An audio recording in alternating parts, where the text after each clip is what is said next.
6장 자기 이름을 위하여 의의 길로 인도하시는도다. 양은 습관을 따르는 것으로 유명하다. 만일 양을 내버려 둔다면 도랑이 패도록 계속해서 같은 길로만 다닐 것이고 황폐해질 때까지 같은 언덕에서만 풀을 뜯을 것이며 질병과 기생충으로 들끓게 될 때까지 땅을 더럽힐 것이다. 세계의 수많은 훌륭한 목장들이 양들이 지나치게 풀을 많이 뜯어먹거나 관리를 잘못하거나 무관심하고 무지한 목자들로 인해 다시는 회복하기 힘들 정도로 황폐해져 버렸다. 스페인, 그리스, 메소포타미아, 북아프리카, 미국 서부지역 일부, 뉴질랜드, 오스트레일리아와 같은 나라들에 가보면 그 땅에 양들이 남겨놓은 황폐한 모습들을 볼 수 있다. 전에는 비옥한 목초지였지만 점차 불모의 땅으로 변해버렸다. 너무나 많은 양들이 너무나 여러 해 동안 형편없는 관리 아래 지내온 결과 남은 것이라고는 빈곤과 재난밖에 없었다. 흔히들 양은 어디서든 살 수 있다고 생각하지만 이는 심각한 오해다. 사실은 그와 정반대이다. 양보다 더 주의 깊은 손길과 세심한 지도를 필요로 하는 가축은 없다.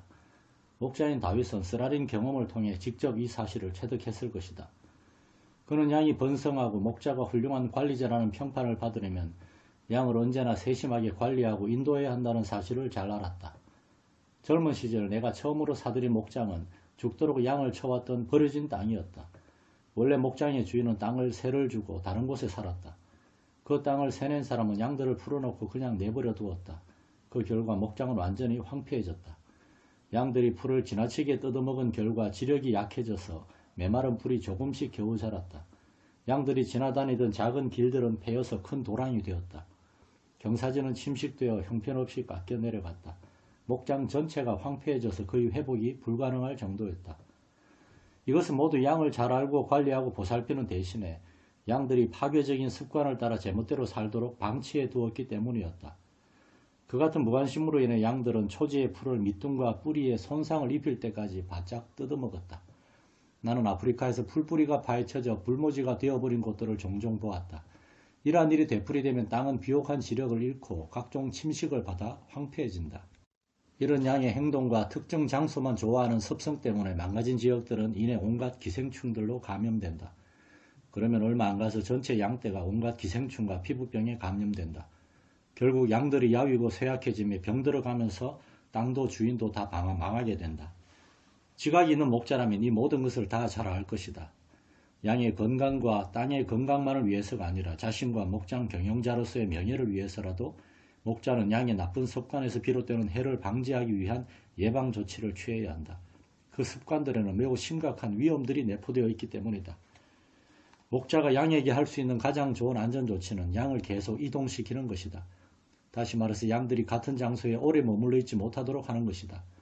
양들은 정기적으로 이 초장에서 저 초장으로 이동시켜야 한다. 그러면 한 곳의 풀을 지나치게 뜯어먹는 일을 막을 수 있다. 뿐만 아니라 같은 길로 너무 많이 다녀서 땅을 망가뜨리는 일도 막을 수 있다. 또한 양들이 체내 기생충이나 질병에 다시 감염되는 일을 방지해준다. 기생충들이나 질병에 채 감염되기 전에 양들이 오염된 장소를 떠나버리기 때문이다. 한마디로 미리 짜여진 행동 계획, 곧 건전한 목장 관리 원칙에 따라 계획적으로 이동해야 한다. 이것이 의의 길로 인도하시는 도다라고 다윗이 노래할 때 염두에 두었던 행동과 생각이다. 이와 같이 엄밀한 관리 계획을 따르는 것이 건강한 양떼와 건강한 땅을 유지하는 비결이다. 성공적인 목양 사업의 열쇠가 이것이다. 주인의 명예와 평판은 그가 얼마나 효율적으로 양들을 새롭고 신선한 목초지로 이동시킬 책임을 다하느냐에 달려있다. 양떼를 이렇게 인도하는 목자는 분명히 성공할 수 있다. 내가 양을 치던 때를 돌이켜볼 때 목장 관리에서 양을 이동시키는 것만큼 세심한 주의를 요하는 일은 없다. 그 일은 나의 모든 의사결정에서 가장 중요한 것이었다. 하루도 빼놓지 않고 양들이 풀을 뜯고 있는 목초지를 다니며 목초의 성장 상태와 풀을 뜯는 양들이 가하는 압박 사이에 균형이 깨지는지 살폈다. 그리고 양들과 목초지가 다 같이 최대한의 유익을 얻는 한계점에 이르렀다고 생각되는 즉시 양들을 새 초장으로 인도했다. 보통 양들은 거의 매주 새 초장으로 옮겨졌다. 내가 목양 사업에서 성공한 것은 양떼를 관리하는 데 이처럼 세심한 관심을 기울인 결과이다. 유목하는 목자들이 산지의 여름 방목장에 양떼를 이끌고 간 경우도 이와 비슷한 과정이 적용된다. 그들은 거의 매일같이 의도적으로 양떼를 싱싱한 목초지로 인도하거나 몰아간다. 양들에게 풀을 먹일 계획을 미리 신중하게 짜서 양들이 한 장소에서 너무 오랫동안 머물거나 너무 자주 풀을 뜯는 일이 없게 한다. 어떤 목자들은 베이스 캠프를 설치하고 그곳을 중심으로 매일 클로브 잎사귀 모양으로 넓게 원을 그리며 나갔다가 저녁에 다시 캠프로 돌아오곤 한다. 물론 목자는 이 같은 전체적 관리 개념과 더불어 목초지에 대해서도 잘 알고 있다. 그는 몇 번이나 이 목초지에 와본 경험이 있으며 목초지의 장점과 단점을 익히 알고 있다. 또한 양떼를 배불리 먹일 곳이 어디인지를 알며 풀이 빈약한 곳이 어디인지도 알고 있다.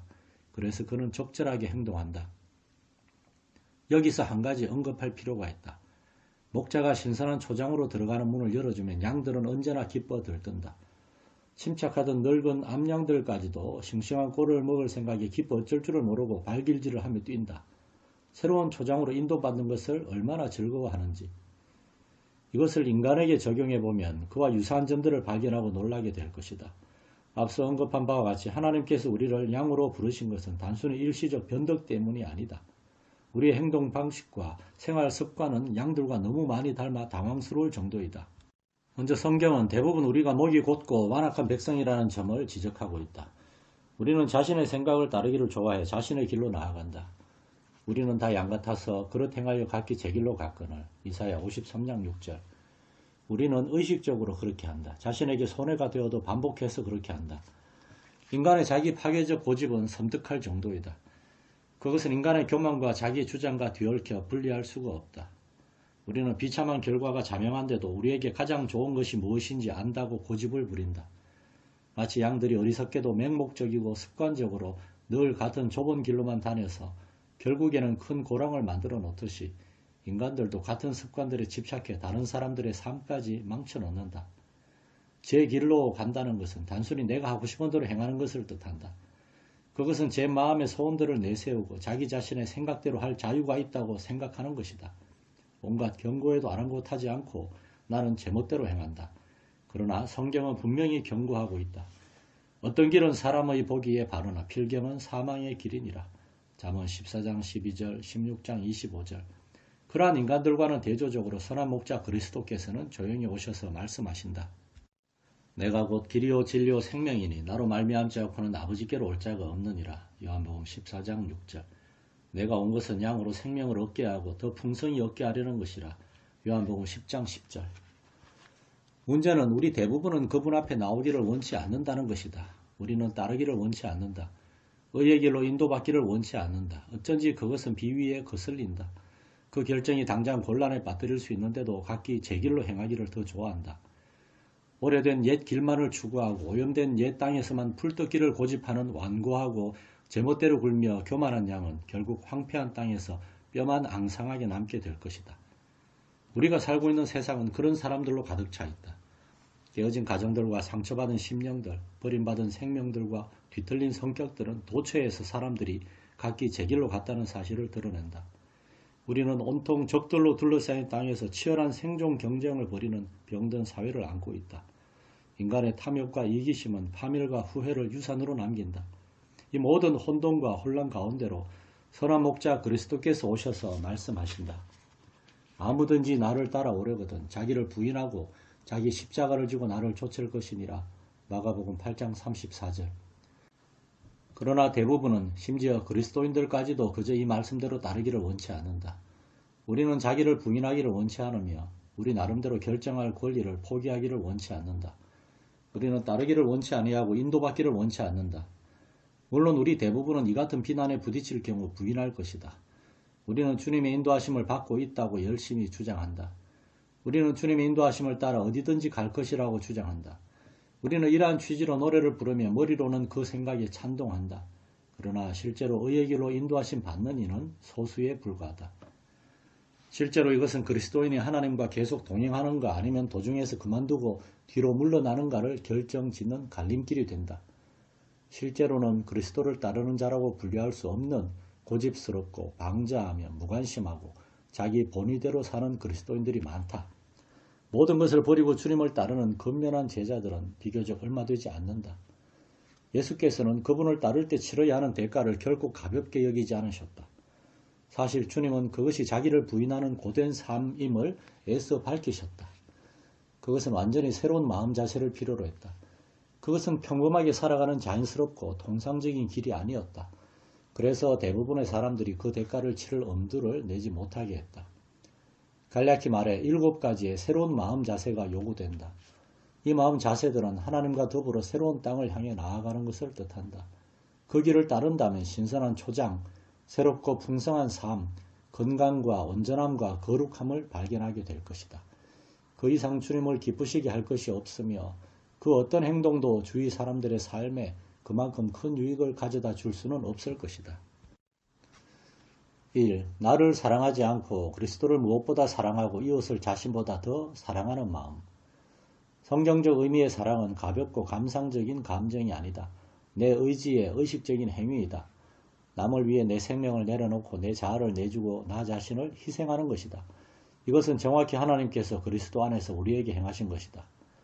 그가 우리를 위하여 목숨을 버리셨으니 우리가 이로써 사랑을 알고 우리도 형제들을 위하여 목숨을 버리는 것이 마땅하니라. 요한일서 3장 16절.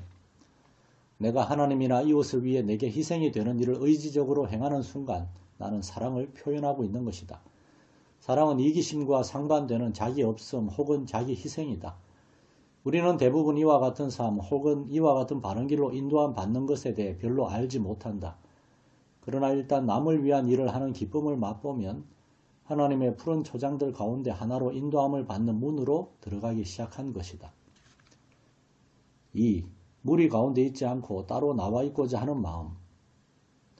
우리는 대부분 양들처럼 집단 본능이 매우 강해 집단에 속해 있기를 원한다.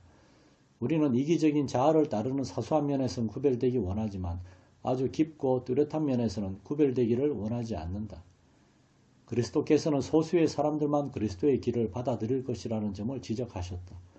그리스도께 속한 자로 인정받는 것은 냉소적인 사회로부터 어느 정도 비판과 조롱을 받는 것을 의미한다.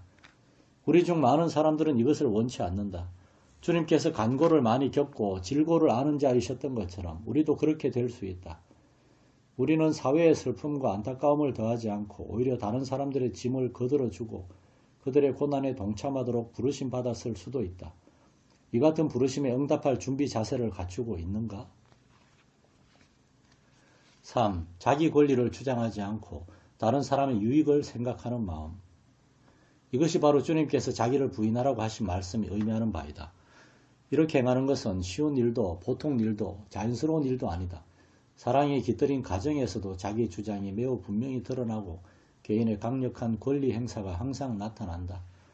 하지만 기꺼이 자존심을 누르고 말석을 택하며 언짢게 생각하지 않고 남의 밑에 서는 사람은 하나님과 함께하는 새 초장에 깊숙이 들어간 사람이다. 이런 마음을 갖게 되면 자아로부터 놀라운 해방을 얻게 된다. 이런 사람은 개인적 교만의 사슬에서 풀려난다. 이런 사람에게 상처를 주기는 여간 어렵지 않다. 자기가 중요하다는 생각을 갖지 않은 사람은 기분 상하거나 낙심하게 만들 수가 없다. 이런 사람은 그리스도인의 삶을 만족스럽고 유쾌하게 만들어주는 근심 걱정 없는 자유스럽고 건전한 인생관을 즐긴다. 4. 우두머리가 되지 않고 끝에 서는 마음. 양들의 용어를 사용하자면 우두머리 양이 되지 않고 기꺼이 꼴찌 양이 되는 마음. 자기 주장, 자기 과장, 자기 만족을 버리고 하나님과 다른 사람들을 기쁘게 하려는 자세를 가지면 매일의 생활에서 초조함과 긴장이 대부분 사라질 것이다. 평온한 심령의 증표는 욕망, 최소한 스스로 결정을 내리고자 하는 욕망이 없다는 것이다.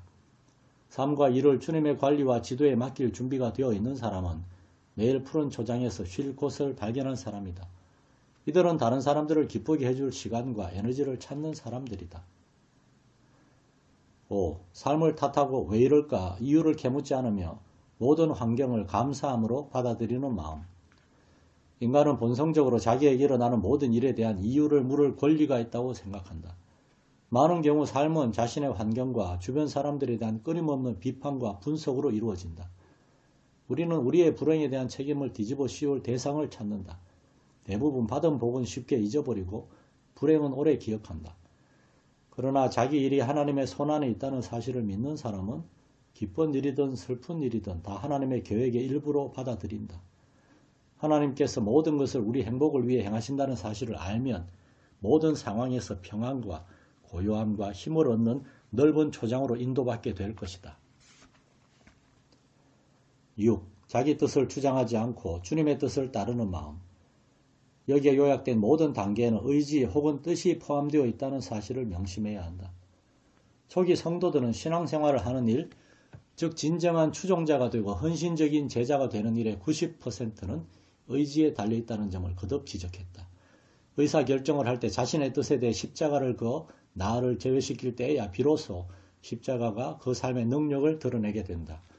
이것이 바로 자기 십자가를 지고 자기에 대해 죽고 내 뜻대로 하지 않고 주의 뜻이 이루어지게 하는 것의 의미이다. 7. 나 자신의 길 대신 그리스도의 길을 택하는 마음, 즉 주께서 요구하시는 바를 행하는 마음. 이것은 기본적으로 단순하고 직설적인 순종을 뜻한다. 주께서 내게 요구하시는 것을 행하는 것이다. 주께서 청하시는 곳에 가고 주께서 지시하시는 것을 말하는 것이다. 주께서 주장하시는 대로 행동하고 반응하는 것은 나 자신에게 가장 유익할 뿐 아니라 주님의 평판에도 가장 유익하다. 우리 주님은 주께서 우리에게 기대하시는 것에 관한 사실적 자료를 엄청나게 많이 가지고 있다. 하지만 아주 소수만이 그대로 행할 뜻과 의지, 결심을 가지고 따른다. 하나님이 요구하시는 것을 행하기로 결정한 사람은 자신과 다른 사람들에게 모두 유익이 되는 일을 하는 푸른 초장으로 옮겨진 사람이다. 아울러 그는 선한 목자를 끝없이 기쁘시게 할 것이다. 하나님께서는 우리 모두가 하나님과 함께 움직이기 원하신다. 하나님께서는 우리가 하나님과 동행하기를 원하신다. 하나님께서는 우리의 복을 위해서만이 아니라 다른 사람들의 유익을 위해 또한 하나님의 명예를 위해 그것을 원하신다. 하나님께서 지나치게 많은 것을 기대하신다고 생각하는 사람들이 있을 것이다. 그들은 요구가 너무 지나치다고 느낄 수도 있다. 어떤 사람들은 주님의 요구는 실천이 불가능하다고 생각할 것이다. 성공을 자기의 결단과 훈련에 의존할 경우에는 그럴 것이다. 그러나 정직하게 그분의 뜻 행하기를 원하고 인도하심 받기를 사모한다면 순종하는 자에게 주시는 은혜로우신 성령의 도우심으로 이것을 가능하게 하실 것이다. 자기의 기쁘신 뜻을 위해 우리로 소원을 두고 행하게 하시는 이가 바로 그분이시기 때문이다.